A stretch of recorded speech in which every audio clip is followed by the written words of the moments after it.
De terrorismos a terrorismos. 18. Excusas imperiales. 2. El hundimiento, la implosión del Maine. Parte 2.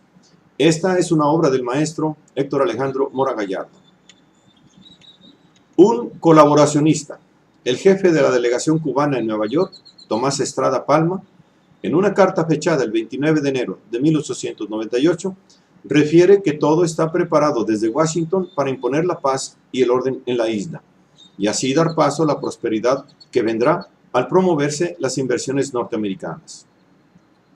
Un medio hay que el presidente conoce, por el cual, sin necesidad de anexión, absolutamente, el gobierno de los Estados Unidos tendrá en la República de Cuba una intervención indirecta que servirá para imprimir moralidad a la administración de nuestra hacienda y para darnos crédito con los capitalistas que nos presten dinero. No debo ser más explícito. No es de extrañar que este sujeto se convirtiese en el primer presidente de la Cuba norteamericana.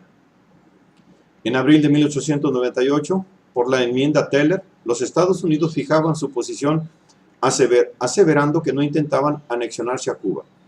De la enmienda Teller a la enmienda Platt se establece el giro imperialista norteamericano. Para llegar a realizar la intervención en Cuba, ante la resistencia interna de sectores antiimperialistas y ante la procura de seguir las formas republicanas respetando la Constitución estadounidense, la presión del partido de la guerra requirió de un artilugio, un autoatentado, para provocar la intervención directa en contra de España. Y en este caso fue el de la explosión del Maine. El Maine era un buque de guerra defectuoso a cuyo mando pusieron a un capitán incompetente, apenas en abril de 1897, Charles D. Sigsbee, y así fue enviado a La Habana, en una incómoda visita de cortesía en plena guerra de independencia. Cuando a la sazón se tenía detectado un problema en tales buques consistente en explosiones que eran producto de almacenar carbón junto a los depósitos de municiones, pretextando que servían de protección adicional ante los disparos del enemigo. Ya con anterioridad al caso del Maine habían estallado más de 3 buques de la Armada norteamericana, por lo que Theodore Roosevelt ordenó una investigación al respecto, revelándose que estaba al tanto del problema y sin embargo en tales condiciones enviaron al Maine a La Habana. El partido de la guerra estuvo detrás de toda la maniobra, la que fue comandada por el senador Cabot Lodge, en combinación con su allegado y recomendado para ser subsecretario de Marina, el cowboy tejano Theodore Roosevelt, quien ocupa el puesto a fines de 1897, estando ya en marcha los planes de la invasión. Ambos eran la cabeza visible del movimiento imperialista, tras de los cuales de seguro se encontraba un grupo de magnates patrocinando las actividades intervencionistas. Desde su puesto, Roosevelt tenía que ver con los contratos y proveedurías para la Armada, llegando a ser el auténtico prócer del imperialismo norteamericano. Él mismo un coronel propuesto para participar en la intervención en Cuba y cuyo desempeño en esta guerra le valdría el llegar a la presidencia. Entonces, no es casualidad que en los meses anteriores a la misteriosa explosión del Maine, los hombres absolutamente identificados con los objetivos imperialistas del partido de la guerra de Roosevelt se encontraban en puestos clave desde donde incidieron en la marcha de los acontecimientos decisivos. Lodge y Roosevelt se combinaron para presionar a McKinley, orillándolo a adoptar una actitud en favor de la intervención. Los documentos denotan cómo la conspiración estaba en marcha, teniendo con antelación a la intervención la estrategia de guerra diseñada, la que consistía en llevar a cabo una guerra relámpago partiendo de ubicar a la flota en Cayo Hueso, Florida. Fueron ellos quienes impulsaron a McKinley a enviar al Maine a Cuba, contando con su aprobación solo hasta que la situación estaba color de hormiga y después de atosigarlo con múltiples argucias para que autorizara la intervención. De hecho, McKinley recibió un telegrama de los grandes empresarios en lo que lo conminaban a que declarase la guerra, denotándose que desde las sombras actuaban poderosas fuerzas dentro de la administración McKinley, las cuales conspiraban para llevar la crisis a un punto de no retorno. Los principales actores de esta tragedia fueron cuidadosamente escogidos y sabían qué se esperaba de ellos. Se tenía plena conciencia del inmenso peligro que representaba el almacenamiento de carbón bituminoso cerca de los magazines y nada se hizo para evitarlo. Además de que la situación no ameritaba el envío del buque. La decisión jamás la hubiera tomado el presidente, de no haber sido asediado con informaciones tendenciosas y consejos manipuladores de sus más cercanos colaboradores. Incluso y cuando España cedía ante las peticiones estadounidenses para que relajara su fuerza coercitiva y reconociera al bando insurgente, no pudiendo consentir el conceder la independencia, pero la tendencia iba en el sentido de hacer concesiones con tal de evitar la intromisión norteamericana. Cuando que las peticiones estadounidenses en realidad buscaban excusas para posicionarse favorablemente, apuntando a la intervención directa desde un principio. El presidente Cleveland no veía con buenos ojos la victoria de los insurgentes, sino que procuraba que estos aceptaran la paz sin independencia. Después, con McKinley, será presionada España para que se retire de la isla y dar lugar a la ocupación norteamericana. Total, era mejor la Pax norteamericana que la Pax hispana para fomentar las inversiones del capital estadounidense. La ambivalencia en el discurso de los presidentes Cleveland y McKinley en realidad se explica por una dicotomía que afecta de manera estructural a las instituciones norteamericanas, en su condición de ser propias de un sistema capitalista que funge como una democracia imperialista. Así tenemos que, por una parte, se van a cuidar las formas democráticas en la cara pública, pero de manera soterrada se llevan a cabo las más viles actividades imperialistas.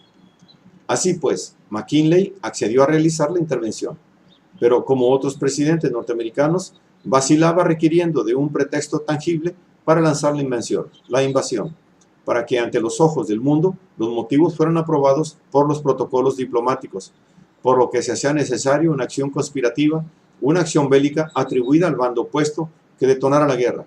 La explosión del Maine y su hundimiento fueron la excusa propicia. La labor de la prensa fue fundamental para procrear el ánimo intervencionista, fomentando un nacionalismo bélico. William R. Hearst fue el más destacado de los empresarios manipuladores, inaugurando con el New York Journal un periodismo amarillista dirigido a despertar en la opinión pública emociones subliminales proclives a la causa imperialista, como continuación de la propaganda negra en contra de España, teniendo por comparsa al New York World de Joseph Pulitzer. Ambos se encargaron de difundir las atrocidades cometidas por los hispanos en Cuba, de manera tal que fueron preparando a la opinión pública para que la guerra fuera aprobada por el pueblo, cuando que en realidad la opinión pública era manipulada por estos nacientes medios de difusión hacedores de consensos y beneficiarios comerciales con el incremento de ventas de sus periódicos y de las ganancias de empresas relacionadas con ellos, viniendo a ser a la vez un enorme aparato de presión para que el presidente declarase la guerra. Por supuesto, antes de que hubiese prueba alguna de un ataque español al Maine, Hearst y su prensa amarillista los da por culpables e intensifica la campaña en procura de exaltar los ánimos y hacer la guerra inevitable. Remember the Maine fue el eslogan que se repitió constantemente para crear el efecto psicológico subliminal que hipnotiza a las multitudes, a la par de que el New York Journal incrementa su tiraje en más de un 50%. Hearst afirma tener las pruebas de que España realizó el sabotaje contra el Maine, unos alambres que supuestamente conectaron los explosivos con los detonadores en tierra. La fuerza de los intereses de los grandes capitalistas, a fin de cuentas, es la que pesa más en la toma de decisiones tendientes a propiciar las intervenciones en el extranjero con las que se promuevan las condiciones en favor de sus negocios. El Maine había arribado al puerto de La Habana el 26 de enero de 1898. El capitán del Maine no entrega la documentación en que se indique el número de tripulantes.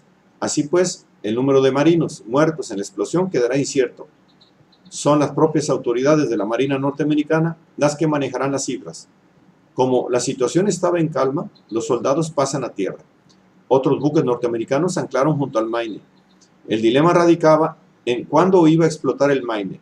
Dejarlo al azar sería un error desde el punto de vista de los conspiracionistas.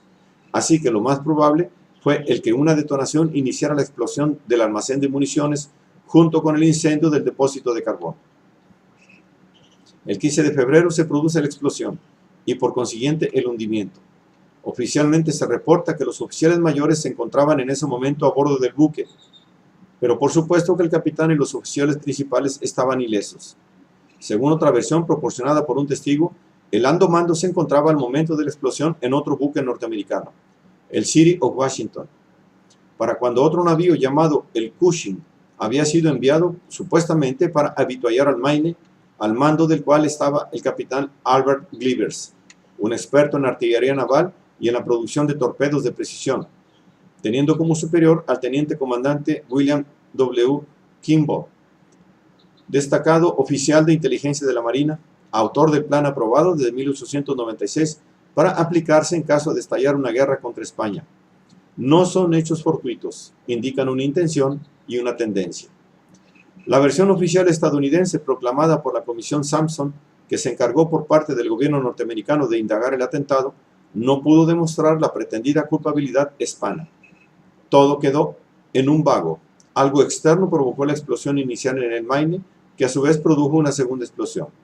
Pero este informe bastó para ser la excusa requerida para declarar la guerra un mes después de que la comisión entregara el informe atribuyendo a una mina submarina el inicio de la explosión.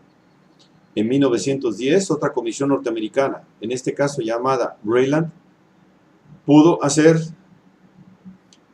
indagaciones más precisas, pues el buque lo habían reflotado. Los resultados fueron idénticos, salvo que consideraron que la explosión inicial fue motivada por un explosivo de baja potencia.